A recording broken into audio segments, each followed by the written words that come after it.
रविवार 2 जून 2024च्या बाजार गप्पांच्या या भागामध्ये आपल्या सगळ्यांचं मनापासून स्वागत. आपला आजचा विषय आयटीसी.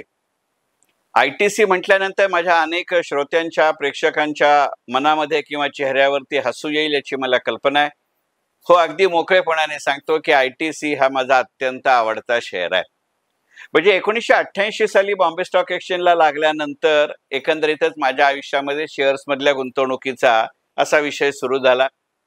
मधली अनेक वर्ष माझ्या नोकरीचं स्वरूप असं होतं की महिन्यामध्ये किमान 15 दिवस आणि जास्तीत जास्त 20 ते 22 दिवस माझं टुरिंग असायचं. त्यामुळे डे ट्रेडिंग करणं हा प्रकार नव्हता आणि त्यामुळे असेच शेअर घेत राहायचं टप्प्याटप्प्यानं की ज्यांच्याकडे नंतर बरीच वर्ष पाहिलं नाही तरी चालेल. आणि या निकषावरती त्यावेळी बसणारे ITC, Rallis, Castrol, Larsen Toubro सारखे शेअर हे माझे सार्वकालिक आणि कदाचित या आयुष्यभराचे आवडते शेअर असतील. आणि हे या शेअर्सचं कौतुक म्हणून घ्यायचं की माझ्या या व्हिडिओचा डिस्क्लेमर क्लॉज म्हणून घ्यायचं, हेही स्वातंत्र्य मी तुम्हाला देतो.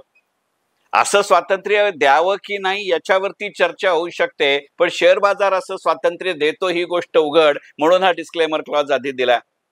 आणि नाहीतरी माझ्या व्यावसायिक आयुष्यामध्ये मी काही काळ का होईना पण सेबीमध्ये नोकरी केली आहे आणि bad habits are always your permanent friends असं असल्यामुळे तो डिस्क्लेमर क्लॉज आधी दिला असं म्हणलं तरी चालेल. आज आयटीसी हा शेअर घ्यायची दोन कारणं, एक सकारात्मक आणि एक नकारात्मक. नकारात्मक कारण आधी घेतो की आयटीसीनं अगदी अलीकडे एक चांगला आर्थिक निकाल जाहीर केला. अनेक वर्षानंतर गेल्या काही वर्षांमध्ये आयटीसी हा शेअर पुन्हा एकदा इंटरिम डिव्हिडंड देणारी कंपनी अशासाठी आला. खरं सांगायचं म्हणजे अगदी मी या व्हिडिओच्या सुरुवातीला म्हटलं तसं त्या सुरुवातीच्या काळामध्ये आयटीसी हा शेअर घ्यायचं खरं कारण असं होतं की आयटीसी असेल, रॅलीस असेल, कॅस्ट्रॉल असेल, या कंपन्या अशा होत्या की त्या वर्षात एकदा तरी इंटरिम डिव्हिडंड द्यायच्या. खरं सांगायचं म्हणजे आयटीसी आणि रॅलीस या कंपन्या वर्षात एकापेक्षा जास्त वेळा त्या काळात इंटरिम डिव्हिडंड देत असत. पण मधली काही वर्ष आयटीसी इंटरिम डिव्हिडंड देणं बंद झालं होतं. करोना नंतरच्या काळात म्हणजे साधारणपणे 2022 नंतर परत एकदा आयटीसीनं इंटरिम दिला होता. यंदाही आयटीसीनं इंटरिम दिला होता आणि तरी सुद्धा आयटीसीनं या वेळेला त्यांचा आर्थिक वर्ष संपताचा निकाल जाहीर करताना प्रत्येक शेअर मागे 3.5 रुपये असा डिव्हिडंड दिलेला होता. आणि त्यामुळे खरं सांगायचं म्हणजे अपेक्षा अशी होती की आयटीसी हा शेअर आता बाजारामध्ये वरती जाईल. परंतु आयटीसी हा शेअर निकालाची घोषणा झाल्यानंतर व त्याच्या शेअर्सच्या बाजारभावांमध्ये वाढ होण्यापेक्षा सुद्धा त्याच्या बाजारभाव एकतर स्थिर तरी राहिले किंवा आहेत त्या भावापेक्षा खालच्या पातळीवरती तरी आले. म्हणजे म्हटलं तर ही एका अर्थी नकारात्मक घटना आहे आणि म्हणून या मुद्द्याचा पहिल्यांदा विचार केला. म्हणजे एकंदरीतच त्याची दोन पद्धतीनं कारण मीमांसा करता येईल असं मला वाटतं. सगळ्यात पहिली गोष्ट अशी की मुळातच एखाद्या घोषणेनं आपल्या बाजारामध्ये घडामोडी घडतात आणि प्रत्यक्ष कृती झाल्यानंतर मात्र थंडा कारभार होतो किंवा खरं म्हणजे नकारात्मक परिणाम होतो. हाही एक घटक आयटीसीचे निकाल जाहीर झाल्यानंतर झालेला असेल का, विशेषतः त्याच्या बाजारभावांच्या बाबतीत याचा विचार करावा लागेल. कारण तसं आयटीसी यानं त्या स्वरूपात यावेळचे वार्षिक आर्थिक निकाल जाहीर करताना गुंतवणूकदारांचं काहीतरी चांग भलं करेल अशी हवा होती. स्प्लिट ऑफ फेस व्हॅल्यूला फार मोठ्या प्रमाणावरती जागा होती अशातला भाग नाही. मग मर्जरच्याही चर्चेमधले एक तरी पाऊल गेल्या काही काळामध्ये पुढे टाकलं गेलंय नाहीये, पुढे टाकलं गेलंय. आधी बरीच वर्ष ते पुढे ढकललं जात होतं, यंदा ते प्रत्यक्षात टाकलं गेलेलं होतं. त्यामुळे त्याबाबतही काही नवीन घोषणा होण्याची शक्यता नव्हती आणि त्यामुळं अपेक्षेप्रमाणे आयटीसीनं चांगला लाभांश दिला. ही घोषणा किंवा ही शक्यता वर्तवली जात होती. त्यावेळेला आयटीसीचे भाव हे साधारणपणे 370-380 रुपयावरनं 425, 430, 435 पर्यंत गेले होते. हा व्हिडिओ करत असताना आयटीसीच्या भाव हे 427 रुपयानं उलाढाल होते. म्हणजे आयटीसीचे निकाल जेव्हा जाहीर झाले तेव्हा आयटीसीचे भाव याच्याही खालच्या पातळीवरती आले होते आणि म्हणून त्याच्याकडे नकारात्मक घटना म्हणून मी बघतोय असं म्हटलं तरी काहीही हरकत नाही. आयटीसीच्या या बाबतीतली दुसरी एक गोष्ट इथं आवर्जून लक्षात घेण्याजोगी आहे आणि ज्या पद्धतीनं ITCच्या डिव्हिडंडची आपल्या प्रसार माध्यमांमध्ये आणि समाज माध्यमांमध्ये चर्चा झाली, त्या प्रमाणामध्ये या घटनेची चर्चा झाली नाही आणि म्हणून व्हिडिओचा आजचा विषय ITC आहे असं म्हणलात तरी हरकत नाही. ITCच्या बाबतीतली खरी घटना अशी होती की डॉक्टर मुथुकृष्णन ह्या नावाची एक व्यक्ती ITCचा अत्यंत जुना, जाणता आणि मोठा शेअर होल्डर आहे. ITCवर त्याची कदाचित अंधभक्ती आहे किंवा माझी त्यांच्यासारखी ITCवर अंधभक्ती आहे असं म्हटलं तरी चालेल. गेली कित्येक वर्ष, अगदी काही दशकं म्हटलं तरी चालेल, असे ते ITCचे होल्डर आहेत. गेली जवळजवळ 25 ते 30 वर्ष ही व्यक्ती सातत्यानं फक्त ITCचे शेअर खरेदी करते. ITC इंटरिम डिव्हिडंड देत होती तेव्हाही ते ITCचे शेअर घेत होते. ITC इंटरिम डिव्हिडंड देत नव्हती तेव्हाही ते ITCचे शेअर घेत होते. ITC फक्त सिगरेट कंपनी होती तेव्हाही ते ITCचे शेअर घेत होते. ITC हॉटेल इंडस्ट्रीमध्ये आली तेव्हाही ते ITCचे शेअर घेत होते. ITC IT कंपनी व्हायचा प्रयत्न केला, टेक्नॉलॉजी कंपनी व्हायचा प्रयत्न केला, त्याही वेळेला ते शेअर विकत घेत होते.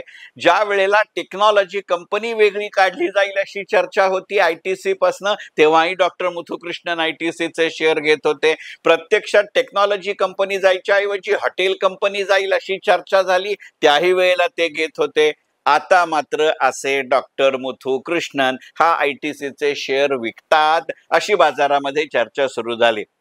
ना सुरुवातीच्या काळात ते खरेदी करत होते तेव्हा मुथुकृष्णन यांनी कधी जाहीर विधान केलं, ना आता ते शेअर विकतायत अशी बाजारात चर्चा होते तेव्हा डॉक्टर मुथुकृष्णन यांनी काही विधान केलं. परंतु बाजारामध्ये अशा पद्धतीच्या घटना या घडत असतात आणि बाजार त्याची या ना त्या प्रमाणामध्ये नोंद घेत असतं. आणि गेल्या बाजार गप्पांच्या अनेक भागांमध्ये आपण जसं सातत्यानं म्हणत आलोय की बाजाराचा मूळ स्वभावच मुळी असा आहे की ते कोणत्याही घटनेवर ताबडतोब आणि तीही टोकाची अशी प्रतिक्रिया देतात. मग बहुतांश वेळेला अशा आक्रस्ताळेपणे वागण्यातनं अतिशय टोकाला जाण्याच्या घटना या जास्त घडत राहतात. आणि मग अशा घटना जेव्हा जास्त घडतात त्याचे परिणाम म्हणजे आजचे ITCचे शेअर्सचे बाजारभाव आहेत का, हा विचार करू. आता ही जर त्या घटनांची किंवा शेअर बाजारातल्या बाजारभावांमधल्या संबंधातल्या घडामोडींची चर्चा असेल आणि ती नकारात्मक असेल तर दुसरी एक सकारात्मक बाजू ही ITCच्या बाजूनी पाहिली पाहिजे. मग ती घडलेली घटना म्हणून पाहिजे की येणाऱ्या काळातला तुमचा आणि माझा गुंतवणूकदार म्हणून असलेला किंवा असू शकणारा पवित्रा म्हणून पाहिजे, हेही स्वातंत्र्य मी पुन्हा तुम्हाला देतो. याचं कारण असं आहे की मुळातच शेअर बाजार ही लोकशाहीची संकल्पना आहे. मी माझ्या अनेक भाषणांमध्ये गमतीने असं म्हणतो की लोकशाहीवर विश्वास ठेवणं परवडतं, हुकुमशाहीवर विश्वास ठेवण्याचा प्रश्नच येत नाही. तुमचा विश्वास नसला तरी सुद्धा ते तुम्हाला तसं वागायला लावतात. लोकशाहीमध्ये निदान आपल्याला म्हणण्याचं स्वातंत्र्य असतं की मला पटलं म्हणून केलं, किंवा जर पटलं नाही तर विरोध करण्याची शक्यता असते. आणि या दोन्ही घटकांची शेअर बाजारातले बाजारभाव ठरताना किंवा घडताना, अगदी साहजिक बिघडताना ही अत्यावश्यकता असते. कारण मी जसं अनेकदा माझ्या भाषणांमध्ये, लेखांमध्ये, माझ्या ट्रेनिंग सेशनमध्ये म्हणतो, तशानुसार जर सांगायचं झालं तर शेवटी एक गोष्ट आपल्याला लक्षात घ्यावी लागते की दिल्या वेळेला दिल्या भावानं दिला शेअर तेव्हाच खरेदी करता येतो ज्या वेळेला त्याच भावानं तोच शेअर त्याच वेळेला कोणीतरी विकायला तयार असतो. विकत घेणारा आशेनं घेत असतो, विकणारा कदाचित त्याची अपेक्षा पूर्ण झाली म्हणूनही घेत असतो किंवा अपेक्षा पूर्ण होण्याची शक्यता दिसत नाही म्हणूनही विकत असतो. म्हणजे पुन्हा इथे लोकशाही आहे. तशा दृष्टिकोनातनं ITC कडे बघता येतं का, याचा विचार करू. अगदी आत्ताच मी म्हटलं तसं की घटनेची शक्यता वर्तवली जाते तेव्हा बाजारभावांमध्ये घडामोडी होतात, प्रत्यक्ष घटना होते तेव्हा नाही. आता रिझल्ट डिक्लेअर झाले, पुढं काय, डिमर्जर झालं, पुढं काय, असं म्हटल्यानंतर जी स्थिरता आली, या स्थिरतेनं ITC कडे बघता येतं का, याचा विचार करू.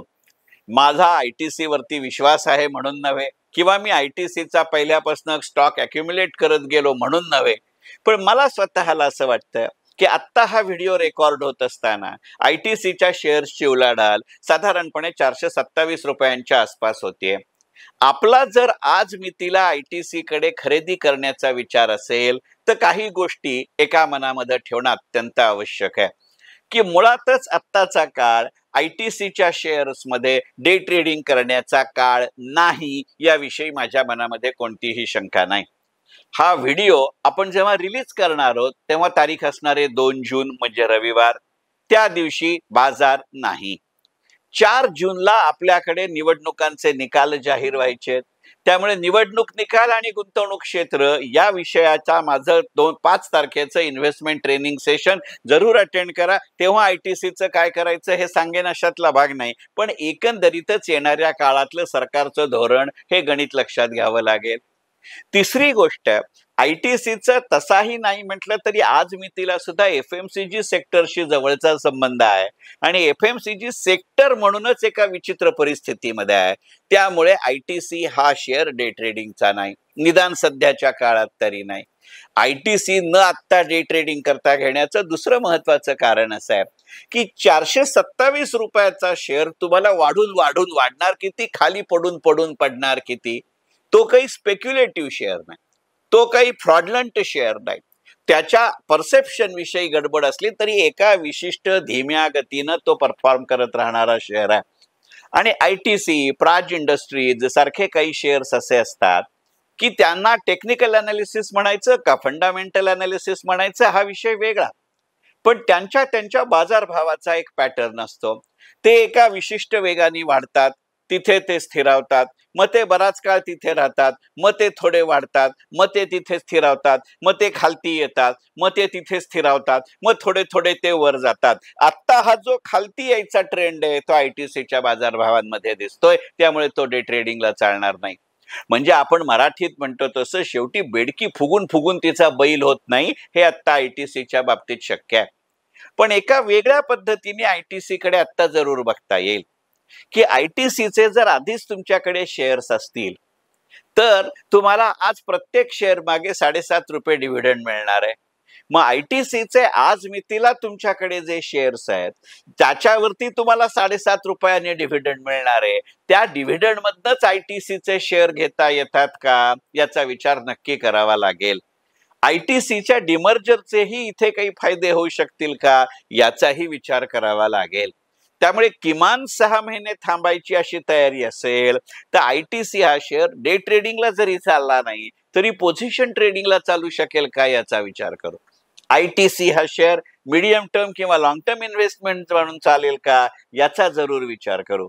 मग आता या भावानं तो अपेक्षेपेक्षा कमच्या भावानं मिळत असताना घेता येण्याचा विचार जरूर करू. कारण आता ITCचे खाली आलेले भाव हे त्याच्यामध्ये कोणतीही नकारात्मक घटना आहे म्हणून आलेले नाहीत. कदाचित अपेक्षेच्या पेक्षा जास्त किंवा कमी असा जो परफॉर्मन्स आणि परसेप्शन मधली गॅप असते, तफावत असते, त्या तफावतीचा हा परिणाम आहे का हे लक्षात घेऊ. आणि म्हणून मी जसं माझ्या इन्व्हेस्टमेंट ट्रेनिंग सेशन्समध्ये आणि माझ्या शेअर ललित या पुस्तकामध्ये म्हटलंय तसं की शेअर्सच्या बाजारभावामधली प्रत्येक घट ही नकारात्मक घटना नसते. याचं सध्याच्या काळातलं अत्यंत उत्कृष्ट उदाहरण म्हणजे ITC ठरतं का याचा विचार करू. पण असा विचार करत असताना एकंदरीतच आपला आज मितीला पोर्टफोलिओमध्ये ITC किती आहेत आणि इतर शेअर्स किती आहेत याचाही जरूर विचार करा. पण या पार्श्वभूमीवरती ITCचा जरूर विचार करा. फक्त त्यातल्या धोक्यांच्या घटकांसकट हे सांगण्यासाठी आजचा बाजार गप्पांचा विषय ITC. मनपूर्वक धन्यवाद.